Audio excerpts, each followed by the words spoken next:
I'm testing the chat with Amit, Shreya. Yeah, that's a good idea. Can you all see my message? Yes, yes. Yeah, me just session type is that. live now. Shreya? Right.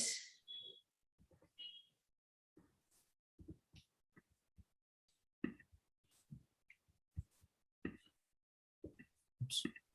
Akanksha, I think I made you host. Can you make Shreya host? Yeah, just a second.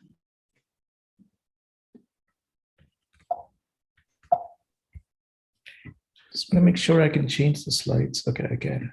While Amit is speaking, Shreya, do you want me to? I was thinking of just switching off the video so the focus remains on Amit. Is that a good idea?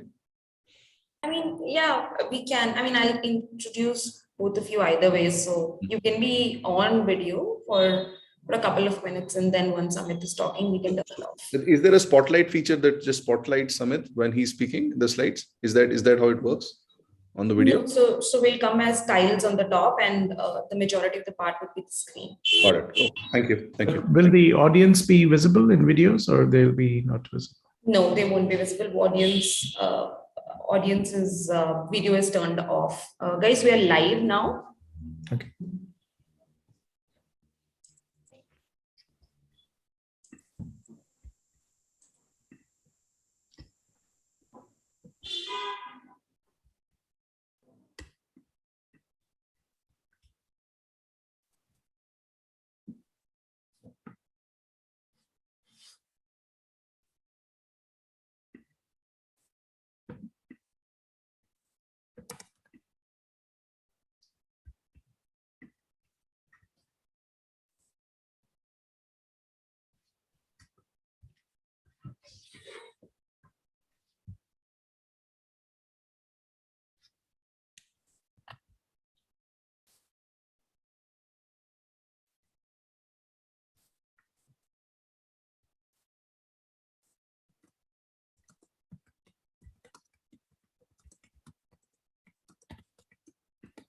Okay, I think we should begin. Good morning, everyone. Hope all of you are doing good and staying safe. On behalf of NASSCOM, I'm Shreya. I would want to welcome all of you for yet another exciting session on pivoting your career from a product manager to product and business leader. But before we jump into the session, a few announcements from my side. All the attendees will remain muted throughout the session. If any of the attendees wish to ask any questions to the speaker, I would request you to put the same in the Q&A tab, which you can see on your panel. We would be taking the questions at the end of the session. If at any point of time you wish to chat to me or to either of the speakers, you can use the chat feature, which both our speakers can see. And now I think we should jump right into the session, and it's my privilege to invite our speakers for today's sessions. We are joined by two very accomplished leaders in the product management space, Mr. Amit Dayal and Mr. Ujjwal Teku. Amit is currently a GM and VP at Adobe, where he manages 275 million worth of business unit that includes Adobe's digital learning products. Earlier, as SVP, Amit headed payments and data platforms in Samsung Bangalore and led all the product management for the Samsung Bangalore. Amit also has spent many years at Yahoo and at many startups in the Silicon Valley. Welcome, Amit, to the session. Also, before Amit jumps into the slides and takes you through what he has to share, I would like to introduce our another accomplished speaker for today, Mr. Ujjwal Teku. Ujjwal is the Vice President, Product Management at Optum, and comes with over 2 decades of product leadership experience and product consulting gigs as a Chief Product Officer and Product Management Head at some of India's most successful tech companies and startups. He's done several roles covering product execution, vision, team building, taking products and teams from ideation to market and growth. It's our pleasure to have you both with us today. And without any further ado, I would now like to hand over the session to Amit. Amit. Thank you. Thanks, Shreya. Thanks, Shreya. Good morning, everybody. And it's great to do this together with Ujjwal, who was an old colleague and friend. So this is a great, I think it's great to do this. And I hope, we are able to shed some light on the topic based on our experiences. And we'd be happy to, take questions to really make sure that you get what you would like to learn more about this. So I'm going to focus on the shift from being a product leader. So many of you might be, in product management roles, and I personally sort of made this transition 2 years ago at Adobe when I joined Adobe. In the past, I'd been doing product management roles, engineering leadership roles, and then I got this opportunity to have a P&L role at Adobe. And that was something which sounded really interesting. And but I didn't really know what would really be involved in doing this. And I think over the last couple of years, I think I know a lot more about how the role changes. What do you have to change, your mindset change? What are the new challenges? And so I'm hoping I can give you a sense of what is a role. What would it take for you to sort of, if you, whether you would like, maybe based on this, you would have a better sense of, is this something you want to do? Maybe because this might not be for everybody. You might say, what I really enjoy just being a product management specialist or a product leader, and this is not something I want to do. So hopefully you'll get also a sense of, is this something which is interesting to you? And if it is, how do you start preparing for it? Maybe are there things you could sort of thinking about so that you can maybe make that shift, more smoothly, right? So that's my focus of my session. So I will just jump in. So first thing is when you're a product manager, there are certain metrics which are really which you spend a lot of time tracking, which tells you the health of your product, your customer base. So monthly active users, your daily active users, time spent. These are some of the things which were used even in the consumer space or in the SaaS space. Adoption scores, customer satisfaction. Now, as a GM, what I sort of first thing which sort of I realized is, while these are still really critical because ultimately the product really matters, but as a GM, the number one thing which you are held accountable for is meeting your numbers. So now I'm spending a lot of my time forecasting first my annual numbers, then my quarterly numbers, setting sales quotas based on those numbers. And then it's really important for a business leader or a general manager to really at the bottom line is, are you able to meet your numbers based on what you predicted, right? Because if you miss your numbers, first of all, it's bad. The investors are not happy, but also your own employees who are actually based, their compensation is based on the numbers which you had for that quarter. They also end up getting hurt. So that's really important to do that. And there are many things which determine your meeting your numbers besides your product metrics, which could be the customer churn, your funnel conversions. How well is your sales funnel working? Are you able to close things? Your sales cycle time. So the metrics, as a GM, which you watch, monitor every day, which you track, they sort of shift towards that, right? The second thing is, when you first come as from a product leader, when you make the transition, we're used to thinking about product as the sort of the everything, right? You think about, hey, this is my product. What are the features? What's my roadmap? But the shift now is that you don't think one has to think about this entire customer journey, the customer experience as your product, right? So the product, just the usage of the features becomes just one piece of this entire customer journey, I think, to be really successful. So the customer journey, sort of a simplified customer journey, which I've called out here, is that, it starts with any product. Could be, you start with awareness, which is like sort of marketing's role to get your audience aware of your product you're offering. And then maybe that awareness results in some people coming and saying, okay, I want to try this, maybe a free trial. I want to download your software. And then, from trial, they might, the salespeople might get a lead, and then they have to take to the prospect through, okay, what are your needs? How does it match? What is in the product? What is not? What is services? And then do a handoff. Once the sale happens, do a handoff to maybe customer success and professional services so that this customer can be onboarded, and the services can be provided. And then from there, I think the whole focus shifts to the adoption.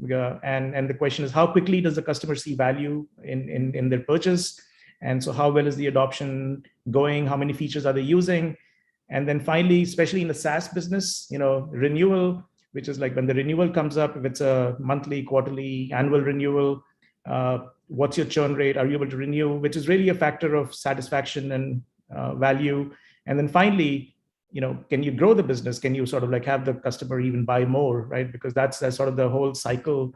And this whole cycle, if there is any weak link in the cycle, you're not going to be successful. So you're going to have the greatest product, but if you're not able to, efficiently sell the product, or actually even after selling, you're not able to, the customer doesn't see value, this whole cycle just breaks. And so that becomes like, I think, so when I, as a general manager, see my product as this entire cycle, right? Not just a piece of the cycle. Now, the other switch is more on the sort of the leadership side. You go from, like, as a product leader, you might be managing, and Ujjwal's going to talk about that shift from being an individual product manager now to a leader of product managers. But now suddenly, as a general manager, you're leading probably a much larger team. And then it's not just larger, but it's also made up of many different functions, who all have very different personalities, very different skill sets. And as a general manager, one of the dangers is that when you come in as a product leader, you tend to be maybe more comfortable with your product management function, and you're not as seen as a credible leader by the engineering team or the sales team or the support team.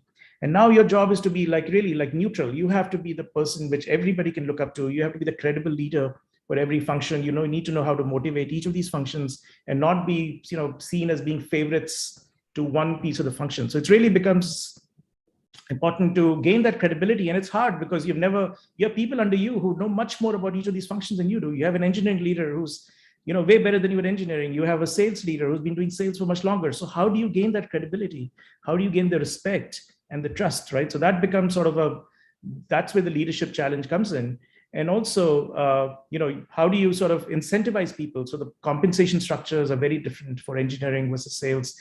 So that's one of the challenges one faces when you switch over to a general management role. The next point is, as product leaders, we kind of think about, hey, here's my product roadmap. What should I build? But what I find like something which I'm grappling with a lot is, even for a given product, there are many paths one can take. So to give you an example, in Adobe, I manage the learning products. And so we have a learning management system.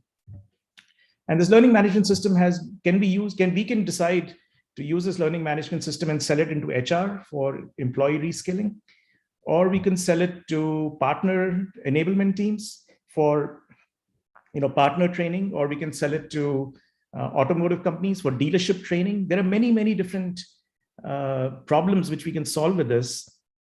Which is the right one? I mean, which customer use case do we select? Do we go after the mid-market or the enterprise market or the SMB market? Should we verticalize and say, we are really going after pharma and high tech, or should we really try to be horizontal?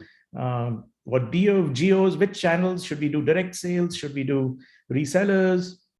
So it really becomes, the success becomes not just what is the product and what is the feature set. And that's something which, again, takes a while to sort of start thinking about, first deciding which path to take and then aligning everything around it. So that's another sort of big, thing which you end up spending your time on. And then finally, there is, as a general manager, most people will find that at the end of the day, you will never have enough money, enough resources to do everything you want. And there will be tons of opportunities. Your sales team will want to win every deal. They will want to pursue every deal because they want to meet their numbers.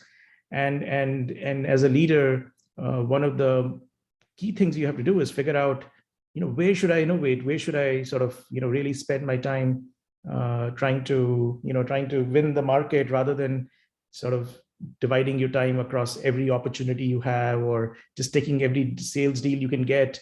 Like what to say no to, which sales to say no to. So that portfolio management, I think, becomes a big part of the general manager's job, a business leader's job. So that's kind of the I think the change in role, all of these things are what is different from being a product leader to a business leader. And happy to take more questions on any of these. So now the next part is, okay, how do you, as a product manager, how do you make that move? And is this product managers a good stepping stone for this role? And I think my thesis is that I think product managers of all the other people, all the functions, I think are in a great place to play this role, because as a PM, as all of you who are in product management know, your day-to-day, every day you have to work across, as a part of your job, you have to work across with engineering, you work with sales, you have to work with customer success. So the nature of the job is the PM is sort of the center orchestrator of all these various functions. So that's something you already do, right, as a part of your job. The other thing is that, as a PM, your key sort of competency is discovering what is the customer needs, what are the customer problems, what do you need to go solve, which is worth solving, which is a critical thing for business success also. And you also realize that if you don't differentiate your product in the long term, it's going to be very hard. So you have that DNA about, I need to solve problems, but I also need to solve problems better than other people are, that particular problem. So that's something which I think is a key thing. And I would say preserve that DNA. So that product DNA is very, very important as you make the switch. Don't forget your roots. Don't forget these things which really made you successful in as a product leader. But the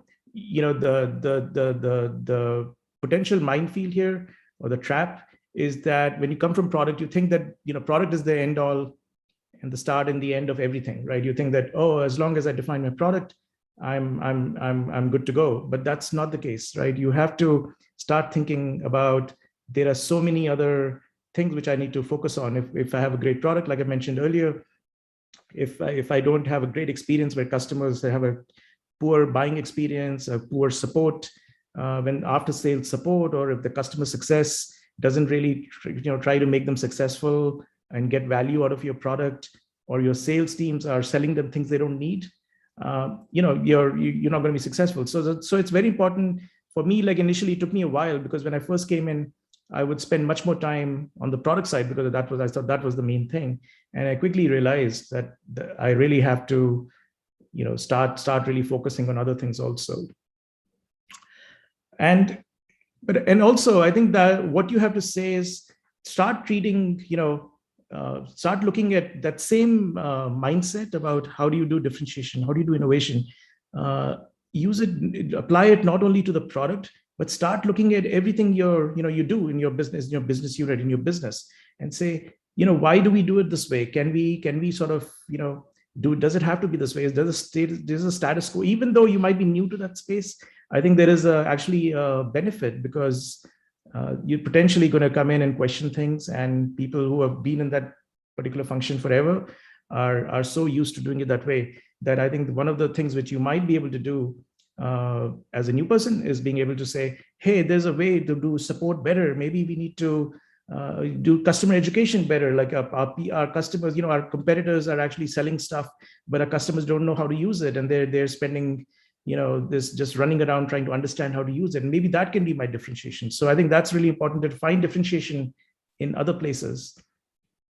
And I think just as a PM or product leader, my thing is that I think the biggest learning curve you're probably going to have is in sales, because that's something which, while you might be working with them, it's very hard to sort of put yourself in the shoes of a salesperson, or the demand gen. How do you sort of create demand? What's the right? So the whole driving the marketing funnel. So that's something I would say that if you are interested, if you think this is something you want to do, start doing some shadow functions. Start attending sales calls with your sales reps. Maybe do a rotational assignment in marketing or sales. So that's something which would, if you really think this is your goal, you want to do this, this could be a good thing for you to start doing this before you actually get into this role. But this role, the thing with this role is, I love this role because I love sort of kind of context switching a lot. I like variety, and so it's great for me because I can be doing, solving a sales problem and then a product management problem or an support issue. But not everybody might want that. They might want to say, look, I want to do product strategy. I want to build great products. I want to work with design. And then they might find this like, why am I having to context switch across all these things? So I think it depends. You have to sort of figure out if this is the right thing for you. But if you do, I think you are in a great place. You have that right foundation to go do this. So that's my that was my pitch about business leadership, and I will now pass it to Ujjwal, and then we'll take questions later. So hi, Ujjwal, over to you. I'm going to stop sharing this. And thanks, Amit, and thanks, Shreya, for a very warm welcome. Great to be here on this platform with Amit. He's an ex-colleague from Yahoo, and some of my very, very fond memories go back to Amit and long conversations with him on product management and business and strategy. So really great to be here. Akanksha, are you or Shreya showing the slides, please? Oh, yes, it will. Just a second. Thank you. Thank you. So, folks, while we see this, wait for the slides. Really, it's the yin and yang, the way to think about what I'll say and what Amit said. So it is the sun and the moon, the outer and the inner. I'll focus more on the, a lot more on the internal journey, the yin yang balance essentially in the conversation, about some of the mental models, some of the operating models that got to change as we pivot our careers from an individual product manager role to being a leader of product managers.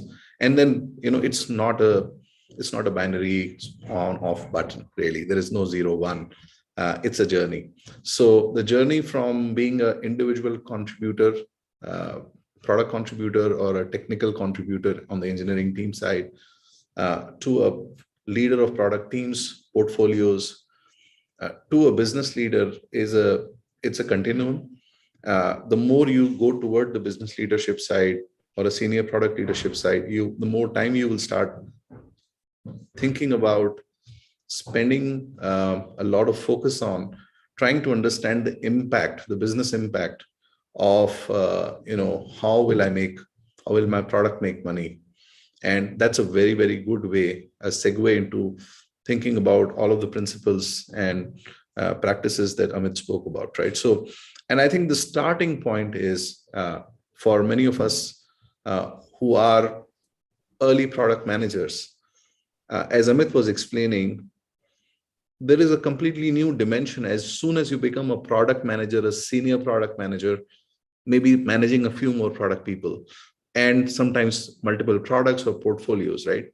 The dimensions change. What are the dimensions? You got to be setting the agenda.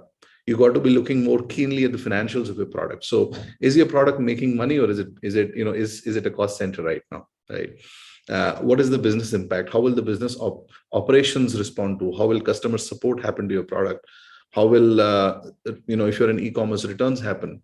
And how will that be handled in the various systems in the product journey itself, right? So it's not just the product onboarding experience or the user experience that matters. You start looking at the customer journey overall, even outside the product interfaces. Then, of course, the organizational context in which you're building products, the networks you need internally and externally to succeed. And then, as a people leader of product managers, you want to start thinking about how you will build the careers of your subordinates. How will you build their learning journeys? How will you work with your superiors and peers?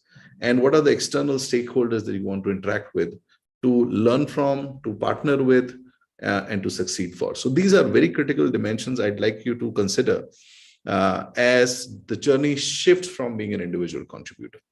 Let's go to the next slide. Now here is where the middle ground is, where there is a lot of variables that change from an individual contributor to a product lead. Okay, so first of all, as Amit was also talking about, certainly when you become a product leader who's managing other product managers, you're not managing your own results alone. You are actually eventually responsible for the results of a lot of other product managers. And therefore, a lot of shift has to happen internally in your thinking models, in your operating models, in your mental models. Similarly, inputs, not only at the outcome level, but at an input level, you have to have a very keen eye of whether, if the wrong inputs are going in, the wrong outputs will get prepared. So garbage in, garbage out, right? So you need to make the right interventions at the input level and input for all of the product managers. Do they have the right research? Do they have the right understanding of the customer? Do they have the right understanding of the business model? Is there a learning gap? Is there a behavioral change that they need to focus, et cetera, et cetera? So there is a lot of inputs that we need to look at.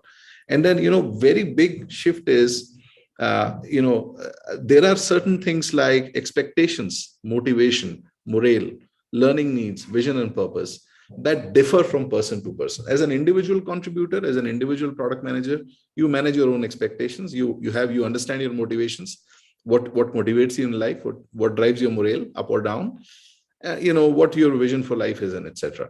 But eventually, when you're managing others for similar things, it becomes very complex. What drives individual A does not drive individual B. What drives Shreya, Akanksha, or Amit doesn't necessarily drive me. And these are all good people, by the way, right? So the thinking of right and wrong, gray or black and white, there are shades of colors, and we need to really understand and respect the diversity and include and manage and enjoy that diversity of points of views that come, and the ability to blend that to create success. So how would you manage expectations for product managers? One example, and this is something that when you're doing performance management, right? A product manager that is working on a very early product, you would not even have a conversation with them about, how much revenue did your product make, right? Is it profitable or not? Because it's too early in the game, right? For a market product which is really having a lot of marketing budget and having a lot of marketing push and a sales team behind it, you would have that conversation. So even the performance management of that particular individual product manager, as for you as a product leader, would change very, very differently. You can't treat an apple and an orange the same way when you're managing product managers. And similarly, what motivates these people? How do you drive this collective team of great, very, very smart, very bright people to think about the same vision and align on it? And at a purpose and a meaning level, help them understand what connects their small individual contributions to the larger picture. Finally, collaboration. So individual product managers, light collaboration will work. You can write your PRD, your stories in Jira or wherever, AHA, etc., and get away with it, essentially, right? And you can say, hey, the engineering team is working on it. There are tickets in Jira I'll look at.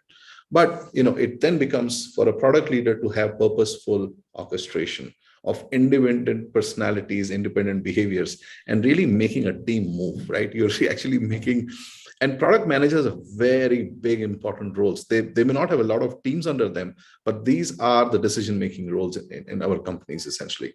So you really have to make sure that those small decisions that are being taken, they all add up to something really big, something important, and therefore collaboration takes a whole new dimension.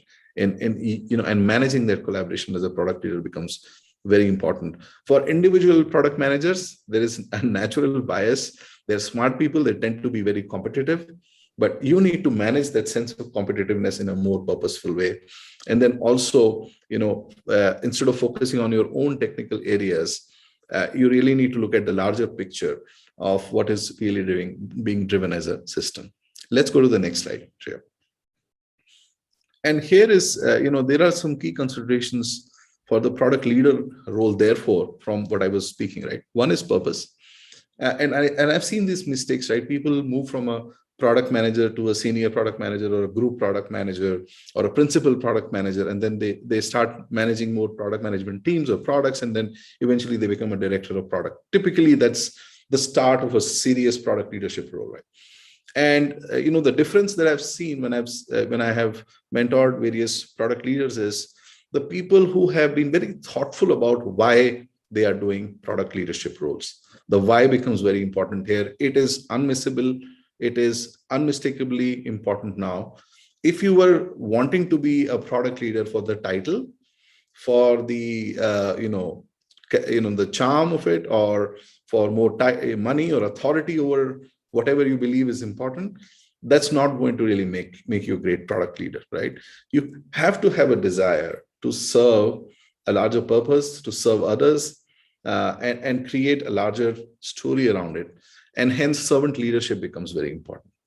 Of course, in an information economy, in a very, very, in an economy where people are very important, very intelligent, and as Amit was saying, people smarter than us are in the room, in our teams, the time is over where we can order around people and expect people to follow. So the ability to motivate comes through your own understanding of your purpose. Career management becomes a very different thing. You are now responsible for others' careers. Amit was talking about you being important for others' financial outcomes and gains as well, right? So you have to be really thinking about, what you are doing, how does it impact financials and careers of everyone else, right? And how do these multiple careers fit into the overall company umbrella, right? The company direction. How would you orchestrate that? Finally, self-management and coaching focus. So coaching becomes very important if you are not able to make the right interventions and make people work together, and you are not happy doing that coaching, and you feel it's a burden for you, which a lot of individual contributors feel. So I have interviewed a lot of product managers or engineering people who are very happy being individual contributors, and it's perfectly fine. There is nothing wrong with that. Okay. I just want to be very, very clear here. It is perfectly fine to want to remain an individual contributor, especially if you don't want and you find it burdensome to really, manage people and manage their issues and mentor them and teach them, etc.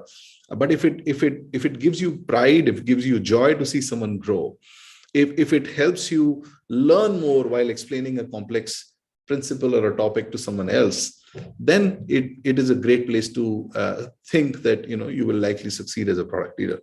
All things said, being done as well. So this is a very important thing. Are you just happy managing your own self, or you are comfortable, not only comfortable, but you find it a joyous service to others to manage them as well? And then performance management, I spoke a little bit about earlier. It shifts from, and Amit was talking, individual metrics to a larger agenda that we have to look at. And sometimes I've seen individual product managers optimizing for their own metrics, which is very disastrous for the overall platform of the product. That mistakes happen all the time if the product leader is not watchful. So that competitive nature of a product manager, we really have to harness to the larger product and business goals, essentially, right? And then again, a mistake, you may become a director of product management and you may continue just doing task management. Yes, I know that someone is doing their task. Yes, they created their metrics. Yes, they created their stories. Yes, they created their roadmaps. What is the intervention you have made? So you need to really deeply think, if you're a product leader, if you're not deeply engaging at an input and a delivery level and an outcome level, then what is the difference you're making as a product leader? And it's a big question to ask if you end up being in that role. The next will be my last slide, really. This is really a set of principles, Akanksha, on the last slide, of a summary of things, of the new skills of operation, of thinking, of learning that a product leader needs. And this is a summary of what I was talking about. One is, start building this whole systems thinking.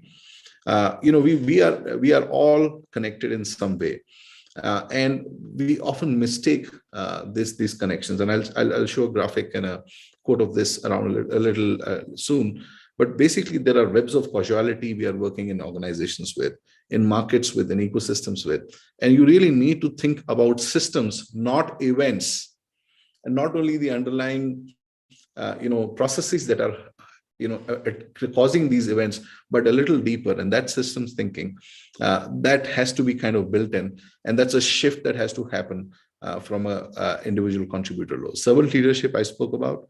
Third is managing communication. Becomes very important, because what you communicate, what you say, how you say, people interpret that, and people make decisions basis what you've said that. And this entire management of what you're saying, how it will get interpreted, and how will you listen to the feedback, and how will you maintain contact with your teams becomes very important as a leader. You need to shift from leading by giving diktats or by authority, or by saying get this done, or this is what needs to be done, but rather by framing the right questions and the right narratives. So you need to learn to lead by asking questions and really understanding the context, the issues that you're dealing with. And finally, how do you build a learning organization? So these are 5 operating principle shifts that a product leader has to bring. The second is learning. Technical learning, I think, needs to really shift from individual products to understanding ecosystems and platforms, and learning from different streams of knowledge. So design thinking being a very, very good prominent example. The principles came from design field, but it has built a lot of value in how product and business leaders operate. And thinking really is thinking by first principles. Very, very important. I think made famous by Elon Musk and a lot of other leaders, but really something very, very fundamental to how you operate as a product and a business leader. So this is really what I wanted to share with you all in the inner shifts in thinking, in mental models, in operating principles, and in how you learn about yourself, about others as a product leader. And then we are now ready to take questions. Akanksha and Shreya, over to you for Amit and myself.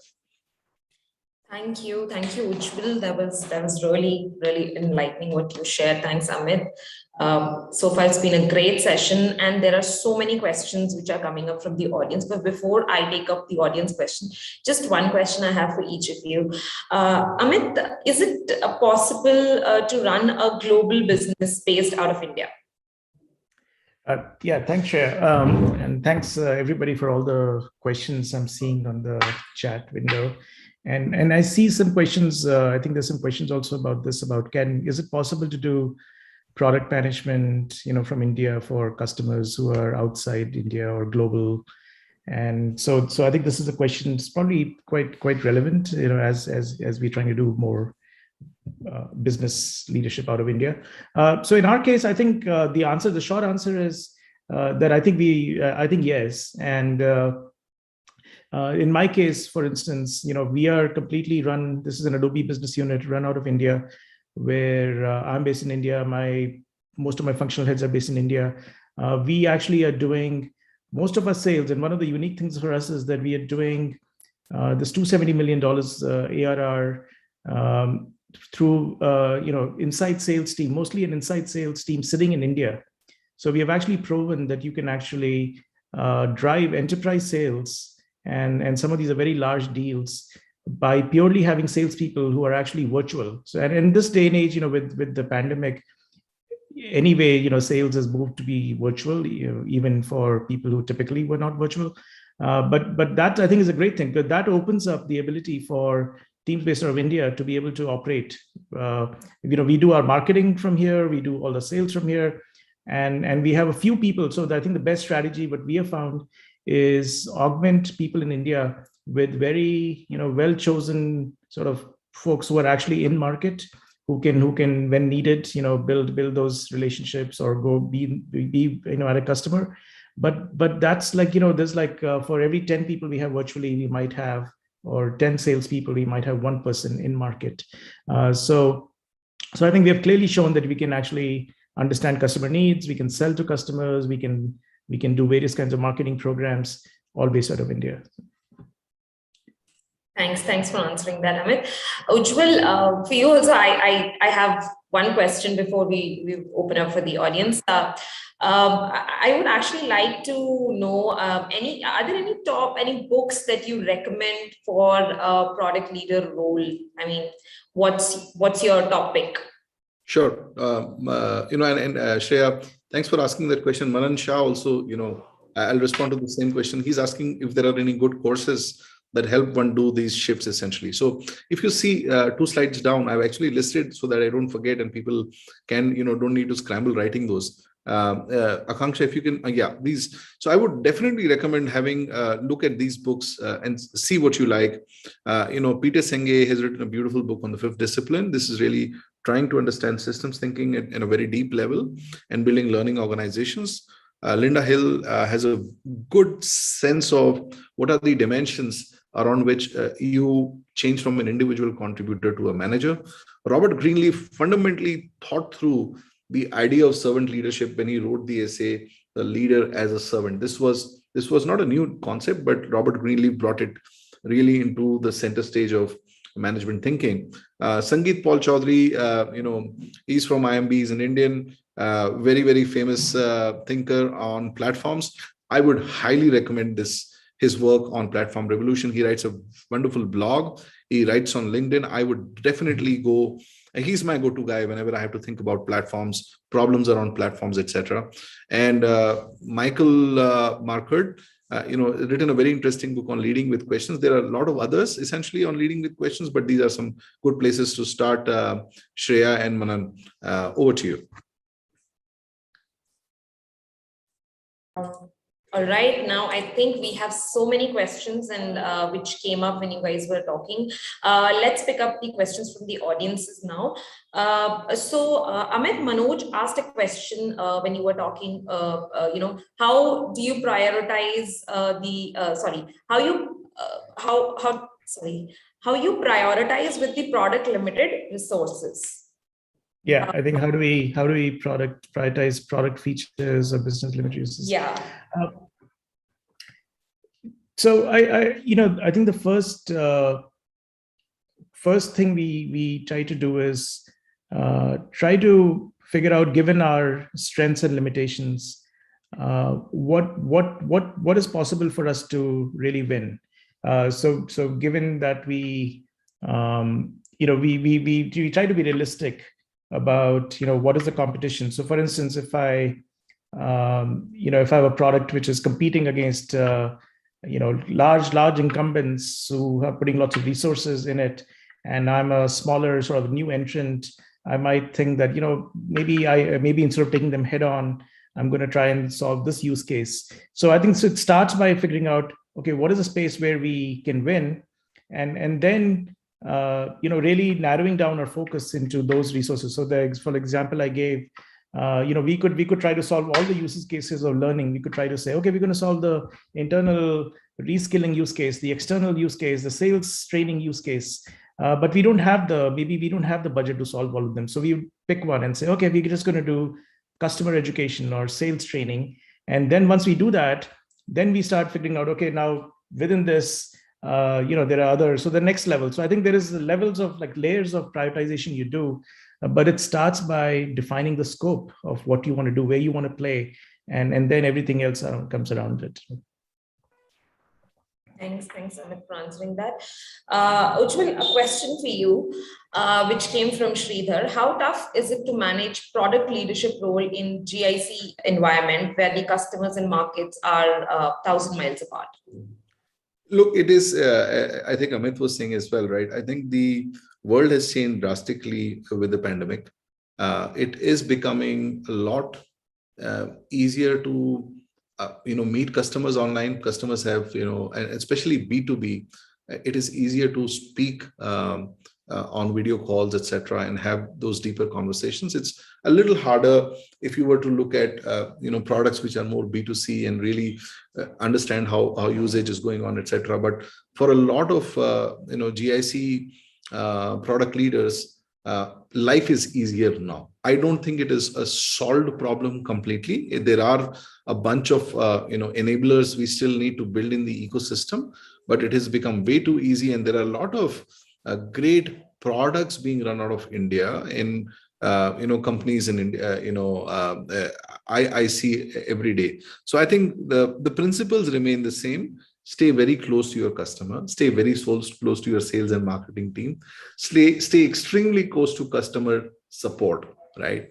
Because, if these three, especially in B2B, if these three sources you're very, very close to and very intimate with, then all you need to do hopefully is a trip or two a year to meet with at an industry forum. For example, if there is an industry event that you definitely want to visit, then the number of visits that kind of can be managed well. And secondly, also to make sure that you are hopefully also meeting some end customers who really use your product. So I think besides that, meeting the sales folks, sales folks at both your internal organization or your customer side, and understanding what finance people are looking at from a budget perspective, from a revenue perspective, very important. Marketing folks, and your senior leadership, how are they looking at the industry? Finally, I think even the analysts at various analyst organizations that analyze your B2B domain, right? They are very easily accessible again online. So my recommendation is it's become way easier now. Amit, any thoughts there as well from you? No, I think you hit it right on the head. I think because of the last 2 years, the comfort of doing everything virtually, even industry events, as you know, most of the many large conferences have moved online.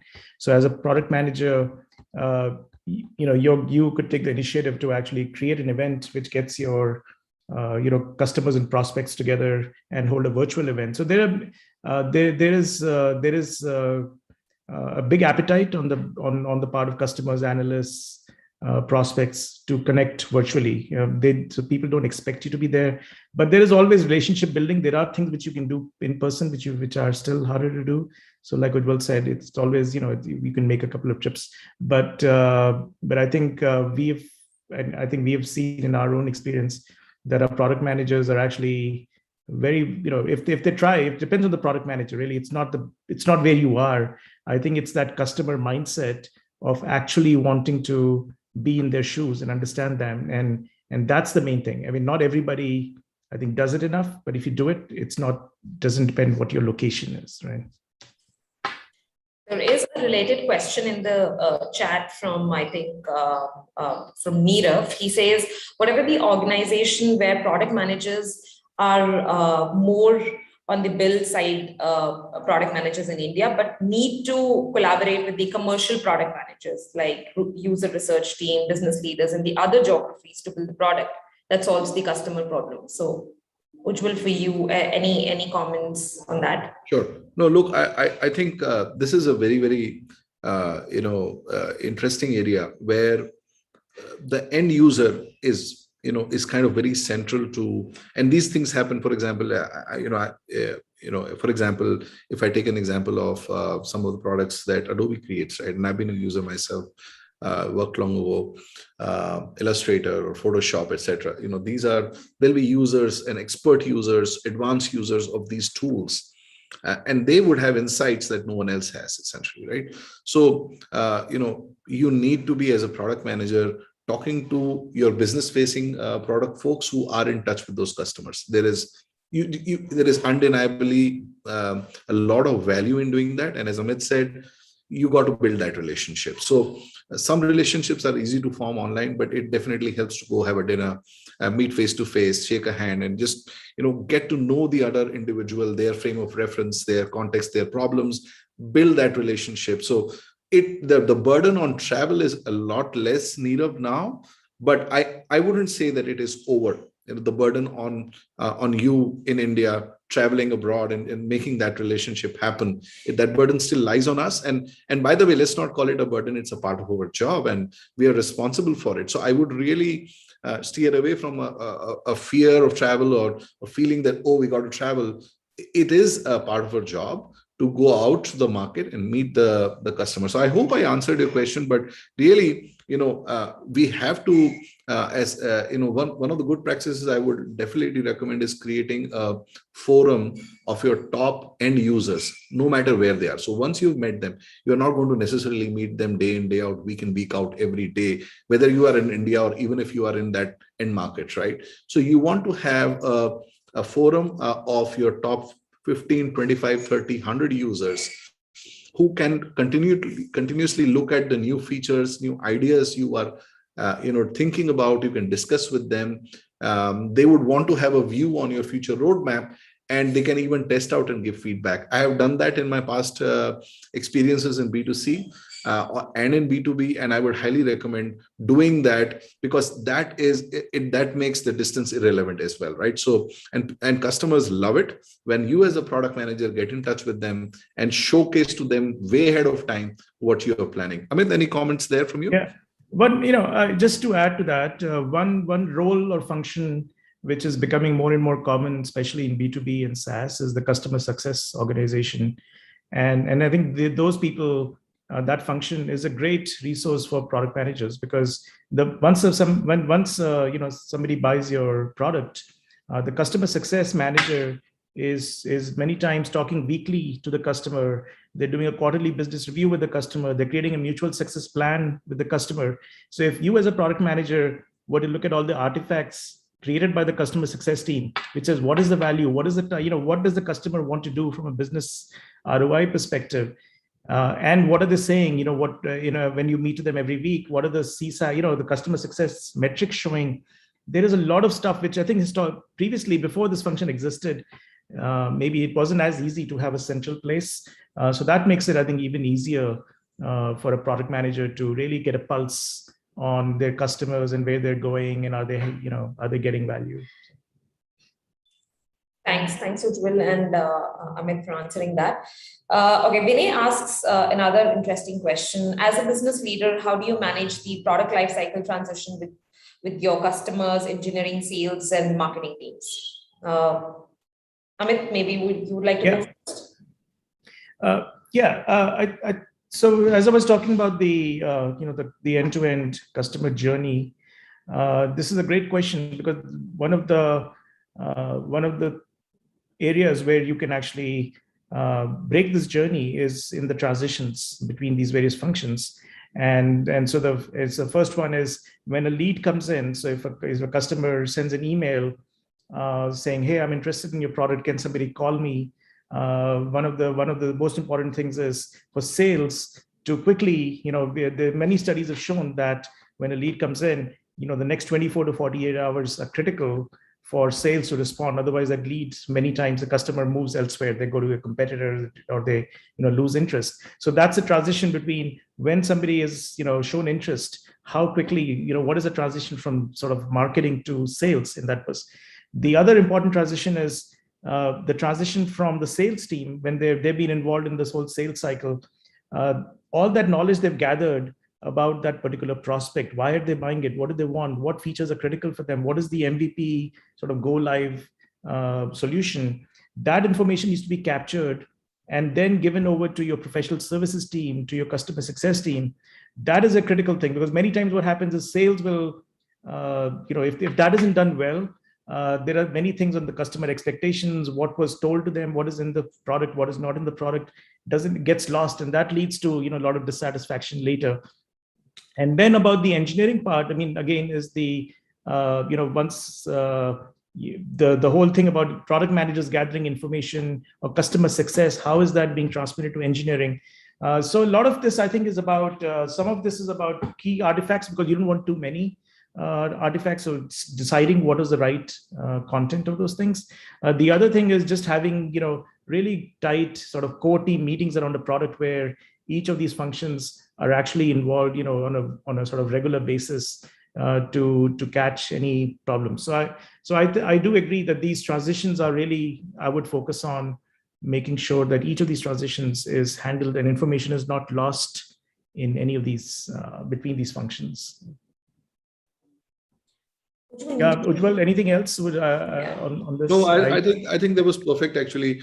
I would only emphasize the need, as Amit was saying, about really having this core team that is going to work toward customer success, right? And having a common understanding of the customer pain points in whatever they are trying to adopt as your product, the uniqueness of what their pain points are, the uniqueness of their context they're asked. Maybe they are having a specific business context that you're not fully aware of. So sometimes, a customer success person or a product person, they are too embedded in their silo. The product requirement document was written thinking only for product managers. And one of the things I shifted off from was writing a document which was more a product vision document that the entire organization, including sales, operations, customer service, support, everyone could read and respond to, essentially. So I think some of these artifacts, even at product management level, they need to be democratized. It has to come out of this silo of, this is an engineering coding driven document, to creating a business focus, a really customer focused document. I would dare you and ask, if you actually showed this document to your customer, to your key customer, would they like what they read, right? So I would actually dare ask that question as well for a product leader as well, to say, one, stay on the same page, have this core committee, as Amit said, and second, write documents with the customer and the larger this larger team, core team in mind, rather than just the engineering team, because that also stops the democratization of information and common understanding. Over to you. Thank you. Thanks for answering that beautifully. Another question which Subramaniam had asked a while ago is, customer-centric is the basis, right? First product and second business as a whole. How do you inculcate this as a pivot for the businesses to adopt going forward? Ujjwal, why don't you, if you want to take it first, and then I can add in. Oh, wow. This is customer first, really, I think is living in the customer's shoes. See, sometimes I think one of the first principles I had to kind of remind as a mantra early on to myself was, and the first time I read it, it was like a light bulb, came on in my head. And someone said it probably in a room I was discussing things with, and they said, remember, you are not the customer. Remember, you're not the customer. Now, this is important for anyone who's building a product. Could be an engineering person, could be sales marketing person, or a product person, essentially, right? We get so used to the labels we write on buttons and in the verbiage we use in our products, in our journeys, etc., that we think it's very natural. That's the customer understands it naturally. But the customer is not, you are not the customer. It is someone else who's paying with their time, their attention, their money to use what you built for them. So I think customer first means really remembering that you are not the customer, getting therefore into the customer's shoes, understanding their context, their pain points, their needs, and really addressing the product from that vantage point, right? So you want to bring in your capability, your smartness, and your understanding of all of that in crafting a beautiful journey, a beautiful story. But really, that is what to me means being customer first. Amit, over to you. I think some things you could do as a leader is, I think, which we'll talk about earlier, is the kind of questions you ask as a leader. Like one of the things I run the sales meetings every week, and they would talk about, hey, here's this prospect, and this is in stage 5, and it's like, this many dollars. And the question which I would repeatedly ask every function is, why are they buying this? What does the customer want to do? And so like shifting that conversation, talk to your product manager and say, why are they, what does this customer want to do with this? Why, what is driving this, them to buy the solution? So if you keep asking that question, everybody in your team, if they haven't been thinking in specific, they're sort of like now thinking, okay, I need to understand, what is driving this, and not just say feature A, feature B, feature C, or deal size this. And I think so that could create a culture. It's a simple thing to do where everybody is, then there becomes a habit where they would try to sort of understand more about, be more curious about the customers. Thank you, Amit. Ujjwal, a very quick one for you. I think Nisar has asked this. What is the mindset change when someone wants to transition from a project manager to a product manager? Certainly, no, it's a very, very good question, Nisar. Thanks for asking. Look, project management is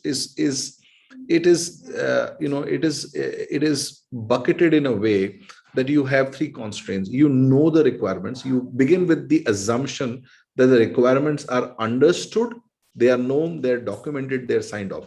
And then you are dealing with 3 constraints: resources, which is people who will work on that particular project, time, and money. And you know how many people you have, how much time you have, how much money you have. And with those known project requirements, you are going to make a delivery happen. That is the project mindset. Okay. Product mindset is a lot different. It begins with discovery. It begins with understanding and discovering what is the customer, who's the customer, what is their problem, what is the problem you're solving for. It's an extremely different worldview. You are not beginning with a fixed set of requirements. The project world was that a customer wrote down something. You had an RFQ on which you signed up certain requirements and said, okay, this is what I'm going to deliver. Everything else is a change request. Now imagine someone building Microsoft Word at or at Microsoft or Illustrator at Adobe and saying, no, if you want this feature, bring me a change request. Doesn't happen. You have to build something compelling that the customer is willing to use and buy. That's a very different world. In the product world, it is not a project, it is not fixed requirements. And what you are competing therefore for is attention and love of your customers and interest of your customers, that they want to buy what you've built, versus someone has already paid, they've already decided they have requirements, and you're building for that against time, money, and the number of people who will work. So that's a very, very fundamental shift, Nisar. And it's by the way, it's not an easy shift. It's not for everyone. So beware, if you are comfortable as a project manager, it's a great role. It's a great job. You don't need to necessarily move to product management, but if you are moving to a product management, it's a very different world. And I've seen people take time to make this transition. So give yourself time if you're planning to make that transition, Nisar. Amit, do you want to add anything? Well, just one thing I would add, maybe a little controversial. One of the things, I think as a product, I would be careful. As even sometimes I find product managers can end up doing, playing the role of project management, right? And it's a great question, because many times product managers lose sight of what they're there for, and they get so busy, especially in large companies, just executing, and they're always like on the treadmill, that they lose sight of what they're there for. They're there to sort of look around corners. They're there to understand their space and build something of value which doesn't exist. And if you're just spending all your time just being busy and just coordinating, that mindset can also go the other way, where a product manager is called a product manager, but they're really not doing product management. So I would just caution people in product management to sometimes take a step back and say, is that something which I'm knowingly or unknowingly sort of falling into, right? Thank you, Amit and Ujjwal.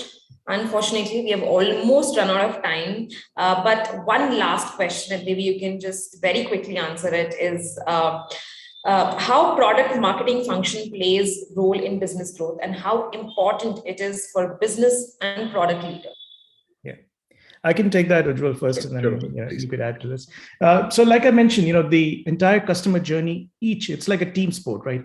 Each role. So like the first part, which is the awareness and the demand generation, is the role of product marketing does two things. Like, one is that they would be the ones who would try to create awareness for the product, and then they would run different campaigns to create the top of the funnel prospects, and then sort of qualify those leads to give it to sales. So sales, oxygen for sales is product marketing. Without them, sales on its own would be really, really not able to function, right? The second big part product marketing plays is sales enablement, which is, how do you get your sales force trained? Like, what are we selling? How should they compete? So they're the ones who have to arm sales, and both of these are critical functions. And to me, like this whole journey, everybody, if that role is not done well, the business is not going to succeed. So it's a key role, and I think there's a lot of specialization required in that, which is different from product management. And so you need people who really can focus on both of those. Thank you, Amit and Ujjwal. Thank you so much for joining us today, and such a great session. So many questions. We are very sorry, audience, we've run out of the time. Can't take all the questions. Thank you for joining in. For some of you who have asked me about the recording of the session is being live streamed on YouTube. So I can place a link here for all of you to go back and listen to what Ujjwal and Amit have shared with us today. Again, thank you so much, Ujjwal and Amit, for joining us. Thank you, everyone. Thank you. Thanks, Shreya, thanks, Ujjwal. I'll just share the link of the session for folks who want to go back and listen to this. I'm just going to paste it in the chat for everyone. Thank you. Amazing questions. So I think thanks for being so engaged. Thank you.